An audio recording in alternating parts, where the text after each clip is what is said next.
In focus this evening, the growing momentum for making public service projects a part of public school curriculum. NBC's Bob Fall has our report. This is where education is heading, a concept that takes kids out of the classroom and grades them for work in the community. It's called service learning. Many teachers are calling it a new motivational tool.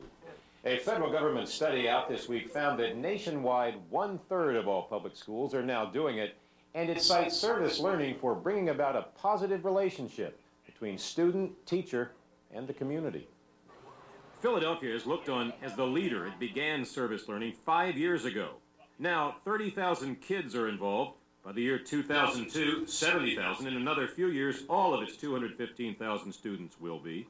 We're going to do mapping of the community. The classes are not boring, the instruction creative, like Glenn Campbell's environmental project in West Philadelphia.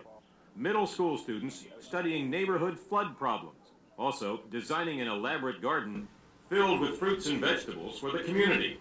Pride is one of the things kids get out of this. Our students are moving on and doing things they never even thought of. This school has a unique partnership with the University of Pennsylvania. Students and college instructors actually giving guidance and support. Penn professor Ira Harkavy says this makes public school kids look differently at their experience. The way to engage them in change isn't to lecture them, but to involve them with the real pressing problems of our time. The most pressing problems of our time are the problems of our cities. Like computer literacy. Out of this old warehouse, students refurbish hundreds of beat-up computers and turn them over to community groups, then show them how to use them. I say to the kids, I say, all of us here are teachers and learners. And other students also learn and teach citizenship, surveying public opinion and trying to register voters for the upcoming mayor's race. We know more about the candidates in the mayoral election than our mothers do. Philadelphia's school superintendent says everybody benefits. What you see in service learning is the walls falling away and the classroom becomes the wider community.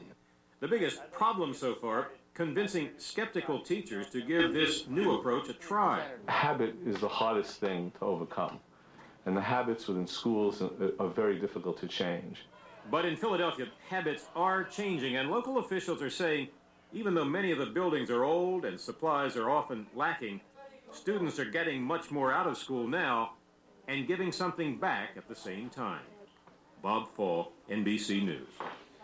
When we continue, capitalism in communist China.